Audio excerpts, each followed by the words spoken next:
Oke, selamat datang semuanya. Kali ini kita bakal mengupas sebuah teks yang, wah, ini menarik banget. Ngebahas praktik esoteris Jawa yang namanya Aji Fatihah Bumi. Ini tuh semacam perpaduan unik ya, antara doa dalam Islam dengan mistisisme kuno, yang katanya menjanjikan kekuatan luar biasa buat para pengamalnya. Yuk, kita langsung selami aja. Pertanyaannya mungkin kedengeran dramatis banget ya, tapi inilah inti dari apa yang diklaim oleh Aji Fatihah Bumi. Teks ini tuh nggak cuma ngomongin doa sebagai ibadah biasa, tapi sebagai alat yang bisa secara aktif mengubah realitas kita. Bisa buat melindungi, buat narik rezeki, dan bahkan buat menyerang. Sekarang, kita masuk ke bagian pertama nih. Apa aja sih khasiat atau keutamaan khusus yang ditawarin sama amalan ini? Teks yang ngejelasin 3 manfaat utama yang super kuat. Tapi, hati-hati, ada konsekuensi serius juga di baliknya. Manfaat pertama yang disebutin itu buat kerejekian. Nah, menurut teksnya, kalau doa ini dibaca 100 kali dengan niat khusus minta rezeki, hasilnya itu bakal datang terus-terusan. Bahkan saat kita udah nggak berdoa lagi. Istilahnya itu kayak punya ilmu gema. Jadi efeknya terus mantul dan bekerja tanpa henti. Keren ya? Oke, selanjutnya. Amalan ini katanya juga bisa dipakai buat bikin pagar gaib di sekitar tempat tinggal kita. Semacam perisai energi gitu yang nggak kelihatan, buat ngelindungin rumah atau properti. Dan yang menarik, pagar ini bakal terus aktif sampai kita sendiri yang sengaja ngelepasinnya.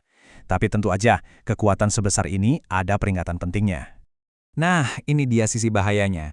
Teks ini ngasih peringatan, kalau pagar gaib ini dipasang dekat jalan raya, orang yang kebetulan lewat dengan niat buruk atau lagi emosi banget, itu bisa terpental.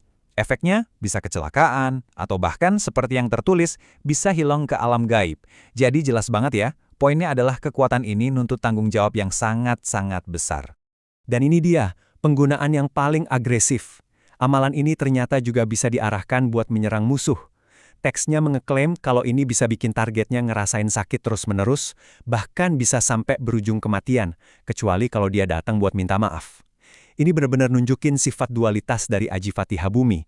Di satu sisi bisa melindungi, tapi di sisi lain bisa juga menghancurkan. Terus pertanyaannya, dari mana sih semua kekuatan ini datang? Nah, jawabannya itu ada di dalam doanya sendiri. Yuk, kita lihat gimana struktur doa ini jadi kunci buat ngebuka semua kekuatannya. Karena ini bukan bacaan biasa. Kalau kita lihat dari teks aslinya, inti dari amalan ini adalah tawasul. Buat yang belum tahu, tawasul itu sebuah praktek dalam tradisi spiritual Islam, di mana doa, khususnya Al-Fatihah, itu dikirimkan kepada serangkaian tokoh suci. Ini bukan sekedar penghormatan biasa loh, ini semacam cara buat ngebangun rantai spiritual yang jadi saluran buat energi doa itu sendiri. Yang bikin tawasul ini unik banget itu daftar tokohnya.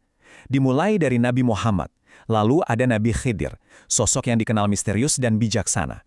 Terus para malaikat agung, wali-wali sufi kayak Syekh Abdul Qadir Jailani, lanjut ke wali songo dari tanah Jawa seperti Sunan Kalijaga, bahkan sampai ke guru yang ngajarin ilmu ini. Dan yang paling akhir, ke diri kita sendiri dalam konsep Jawa, sedulur papat limo pancer. Ini benar-benar gambaran perpaduan yang brilian antara tradisi Islam global sama spiritualitas asli Jawa. Oke, tapi tahu duanya aja ternyata nggak cukup. Untuk bisa benar-benar pakai kekuatan ini, teks yang ngejelasin ada ritual aktivasi yang ketat banget, atau biasa disebut penyelarasan. Inilah harga yang harus dibayar buat dapat akses penuh ke kekuatannya. Prosesnya ini butuh disiplin tingkat dewa nih. Pertama, harus sholat khusus tengah malam, di tempat yang sama persis, nggak boleh pindah-pindah. Terus, baca wiridnya 100 kali sambil ditiupin ke air. Dan ini dilakuin selama 3 malam berturut-turut. Di malam terakhir, airnya itu diminum, terus lanjut meditasi. Dan setelah aktif, kekuatannya harus dirawat. Harus dibaca 11 kali setiap habis sholat fardu. Jelas, ini bukan jalan pintas. Nah, ini dia, pertanyaan penting. Gimana kalau kita lagi dalam bahaya yang mendadak? Misalnya, mau dirampok, dan jelas nggak ada waktu buat ritual 3 malam. Ternyata, teks ini juga nyiapin semacam protokol darurat. Inilah dia versi ringkasnya, khusus buat situasi genting. Sebuah kalimat pendek yang harus dibaca sebanyak 7 kali. Ini ibarat kunci instan yang dirancang buat manggil bantuan spiritual dalam sekejap mata. Tapi, ini belum selesai.